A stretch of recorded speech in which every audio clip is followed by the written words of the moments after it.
Yes, students, welcome to my channel Hindustan knowledge and I hope you all are doing great. आज के इस video में मैं Atul Maheshwari scholarship के जितने भी बच्चे हैं उनके लिए हिंदी के इंपॉर्टेंट क्वेश्चंस को लेकर आई हूँ।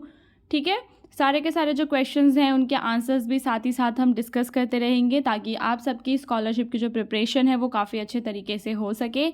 अगर आप हमारे चैनल पे नए हैं तो हमारे चैनल को ज़रूर सब्सक्राइब करें, स्पेशली अगर आप अतुल महेश्वरी स्कॉलरशिप के लिए प्रिपेयर कर रहे हैं तो।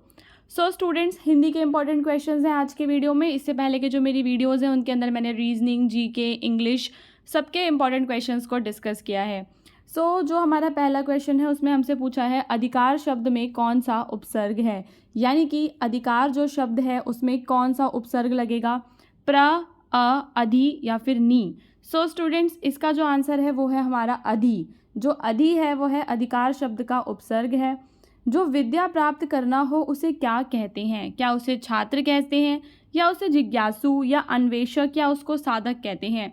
बच्चों, ये है अनेक शब्दों के लिए एक शब्द वाला क्वेश्चन, यानी कि जो विद्या प्राप्त करना चाहता हो उस व्यक्ति को कहते हैं जिज्ञासु, यानी कि उसके अंदर काफ़ी ज़्यादा जिज्ञासा है कुछ जानने की। Okay, now let's come to the next question. जो हर बात पर संदेह करे उसे क्या कहते हैं? कोई भी व्यक्ति जो दूसरों पे हर बात पे संदेह करता है, शक करता है, उसे हम क्या कहते हैं? हमारे पास ऑप्शन में है विद्रोही, संशयी, अविश्वासी या फिर नास्तिक। बच्चों, इसका जो आंसर है वो होगा आपका संशयी। संशयी से ये आप समझ सकते हो संदेह करने वाला। ऑप्शन नंबर बी इसका राइट आंसर है, संशयी। अब चलते हैं हमारे नेक्स्ट क्वेश्चन पे। चिकित्सक शब्द में कौन सा प्रत्यय है? चिकित्सक प्रत्यय यानी कि जो शब्द के बाद में लगता है। क, इक, सक या फिर त, चिकित्सक। ठीक है, तो बच्चों इसमें जो प्रत्यय है वो है आपका इक प्रत्यय। ठीक है, इक प्रत्यय है इसके अंदर, चिकित्सक के अंदर। वह हमेशा मेहनत करता है, इस वाक्य का सही मुहावरा आपको बताना है। कोई भी व्यक्ति जो हमेशा मेहनत करता हो, ठीक है, हमारे पास यहाँ पे मुहावरे दिए गए हैं, हमें चूज़ करना है कि कौन सा सही है। जैसे कि खून पसीना एक करना, अंगारे उगलना, मुंह की खाना या 9 2 11 होना। वह हमेशा मेहनत करता है। इसका आंसर होगा खून पसीना एक करना। जब भी हम किसी से कहते हैं कि इस एग्ज़ाम की तैयारी के लिए तो उसने खून पसीना एक कर दिया, इट मीन्स कि वो जो व्यक्ति है वो हमेशा क्या कर रहा है? मेहनत करता है।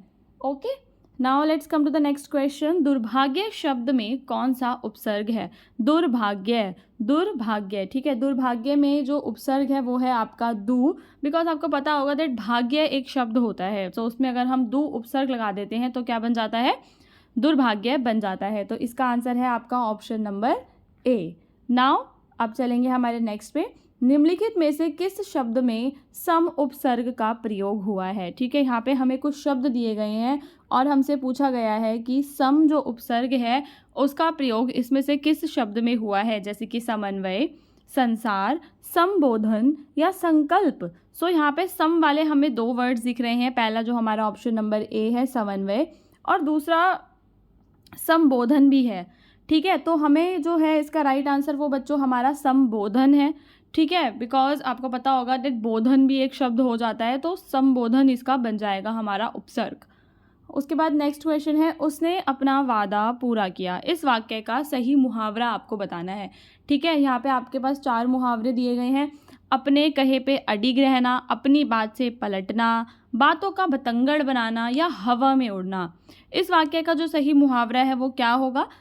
उसने अपना वादा पूरा किया, इसका सही मुहावरा होगा अपने कहे पर अडिग रहना। जो भी व्यक्ति अपने कहे पे अडिग रहेगा, इट मीन्स कि वो अपना जो वादा है वो पूरा कर रहा है। लाभकारी शब्द में किस प्रत्यय का प्रयोग हुआ है? लाभकारी, कारी ता न ई।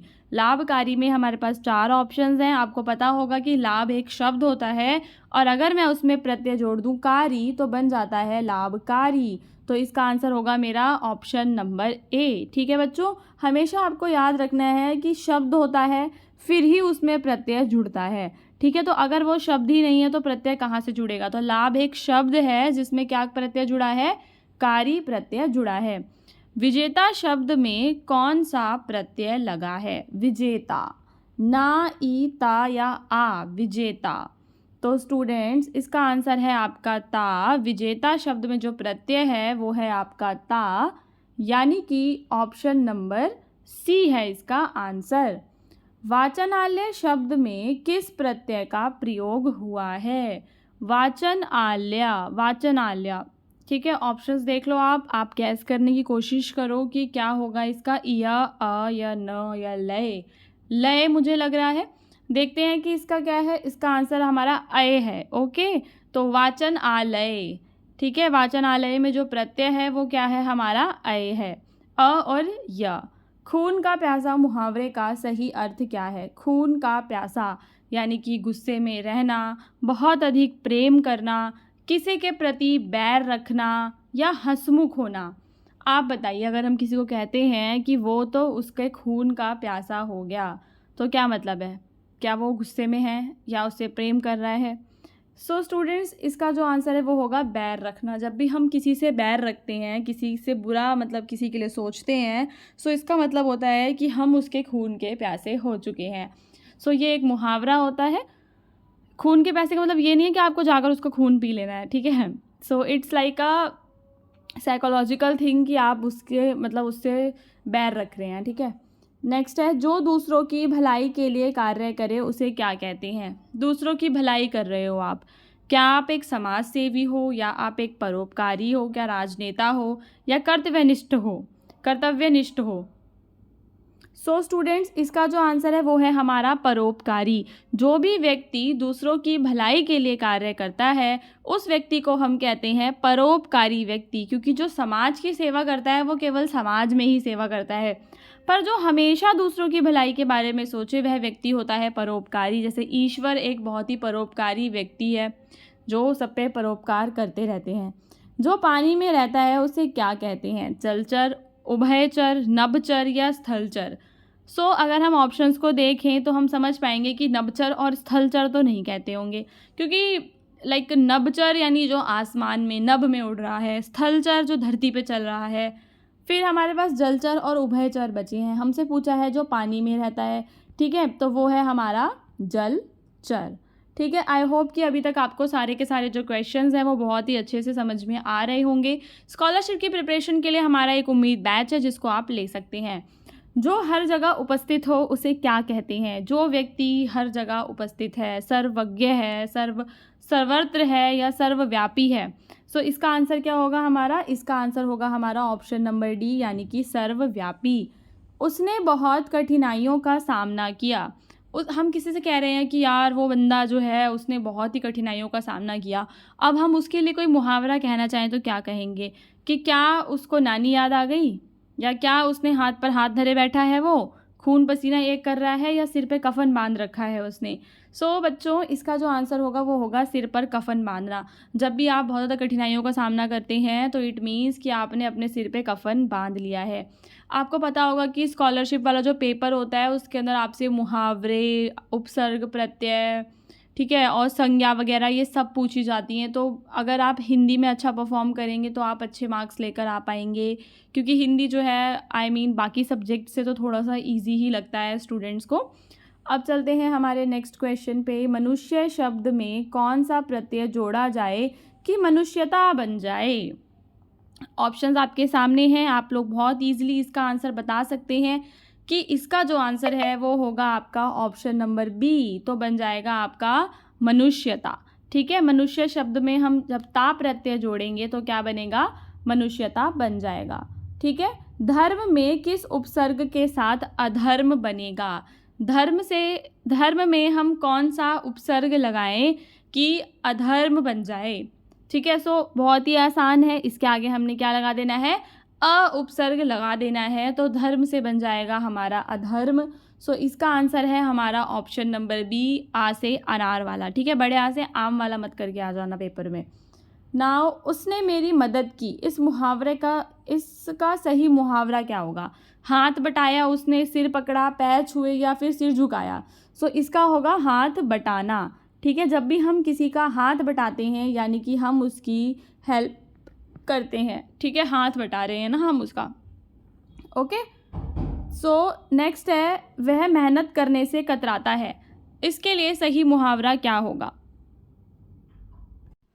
सो स्टूडेंट्स, जो भी बंदा मेहनत करने से कतराता है उसका जो वाक्य होगा वो ये होगा कि वो हाथ पे हाथ धरे बैठा रहता है, ठीक है। ऊँघना, सोना, हवा में उड़ना, ये तो वैसे भी आई थिंक मुहावरे नहीं होते। सो हमारे पास केवल एक ही ऑप्शन बचा था, जो था ऑप्शन नंबर बी, यानी कि हाथ पे हाथ धरे बैठना। नाउ नेक्स्ट है गेंद दूसरे के पाले में डालना, मुहावरे का क्या अर्थ है। मेरी गेंद उसके पाले में चली गई, ठीक है। इसका मुहावरे का अर्थ क्या होगा, सॉरी, गेंद दूसरे के पाले में डाल दी मैंने अपनी, इट मीन्स कि मैंने अपनी जिम्मेदारी किसी और व्यक्ति को दे दी, ठीक है। सो इसका मतलब है कि हम अपनी जिम्मेदारी से बच रहे हैं, ठीक है। नाउ चार चांद लगाना, मुहावरे का अर्थ। चार चांद लगाने का मतलब क्या है, जब भी हम किसी के लिए कुछ, कहीं हम जाते हैं, कुछ बहुत अच्छा कर देते हैं, तो इट मीन्स कि हमने उसकी अगर हम किसी की पार्टी में गए, सो हम वहाँ पे गए, हमने कुछ अच्छा कर दिया, तो इट मीन्स हमने वहाँ पे चार चांद लगा दिए, यानी उसको सुंदर बना दिया या फिर मुश्किल बढ़ा दिया। आपको क्या लगता है कि क्या होगा इसका आंसर स्टूडेंट्स? इसका आंसर होगा आपका ऑप्शन नंबर ए, यानी कि हमने उसको सुंदर बना दिया, उसमें हमने चार चांद लगा दिए। उसने अपना काम बेहतरीन तरीके से किया, ठीक है। इस वाक्य में कौन सा मुहावरा सही है? चार चांद लगाना, सिर पर कफन बांधना, आँख का तारा बनना, दूध का दूध या पानी का पानी करना। सो इसका आंसर है आपका ऑप्शन नंबर ए, यानी कि चार चांद लगाना, जब भी आप अपना काम बेहतरीन तरीके से करते हैं।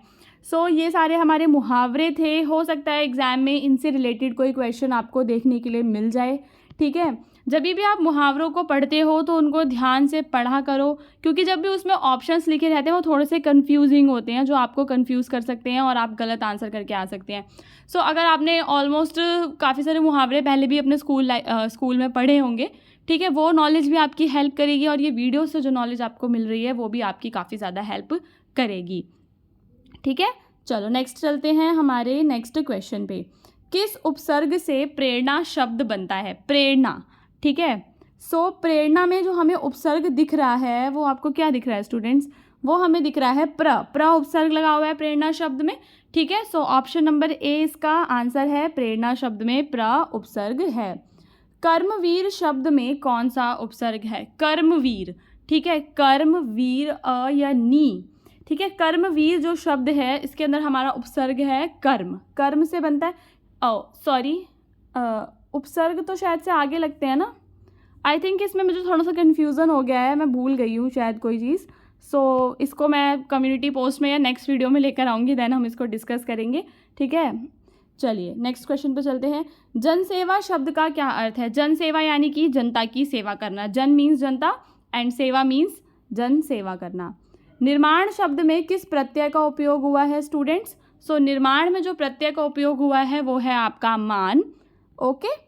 भूल चूक के लिए एक शब्द क्या है? कहते हैं ना भूल चूक हो गई हमसे, या गॉड से कहते हैं भगवान हमारी भूल चूक माफ़ करना। सो ऑप्शन है हमारे पास त्रुटि, चूक, गलती या विस्मृति। सो इसका आंसर है त्रुटि। त्रुटि आप समझ रहे हो? त्रुटि का मतलब होता है जैसे कोई भूल हो जाती है ना, जैसे मान लो मैंने कुछ करा, कोई असाइनमेंट मैंने बनाया, तो मैंने कहा चेक करना इसमें कोई त्रुटि ना हो, इट मीन्स कोई मिस्टेक ना हो, कोई गलती ना हो, ठीक है। सो भूल चूक में हम यहाँ लगा देंगे, एक शब्द लगा देंगे त्रुटि, ठीक है।